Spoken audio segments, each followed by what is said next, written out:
बरसात की काली रात थी। बिजली लगातार गरज रही थी और गांव की गलियां कीचड़ से भर चुकी थीं। दो दोस्त रामू और बंसी संभालते हुए पुरानी हवेली की ओर निकल पड़े। गांव में मशहूर था कि उस हवेली में एक बरसाती चुड़ैल भटकती है। कहा जाता था जिस रात बारिश तेज हो वो औरत भीगती हुई गलियों में घूमती है। रामू एकदम से रुक गया। चल यार वापस चलते हैं, ये सब अच्छा नहीं लग रहा। डरपोक मत बन, चुड़ैल वुड़ैल कुछ नहीं होती। इतना कहते ही अचानक रास्ते के बीचों बीच एक औरत खड़ी दिखाई दी। उसके लंबे खुले बाल बारिश से भीगे हुए थे, लाल साड़ी कीचड़ से सनी हुई थी और उसकी आंखें खून की तरह सुर्ख चमक रही थीं।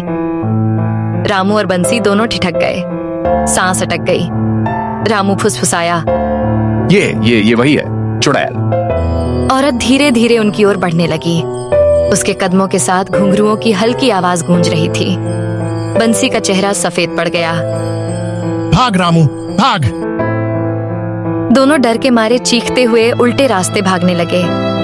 पीछे से वह औरत पिशाचिनी जैसी भयानक हंसी हंस रही थी और उसकी लाल आंखें अंधेरे में चमक रही थीं। कीचड़ में फिसलते गिरते दोनों किसी तरह गांव तक पहुंच गए। हिम्मत जुटाकर जब पीछे मुड़कर देखा तो रास्ता बिल्कुल सुनसान था, लेकिन उस औरत की वह डरावनी हंसी अब भी उनके कानों में गूंज रही थी।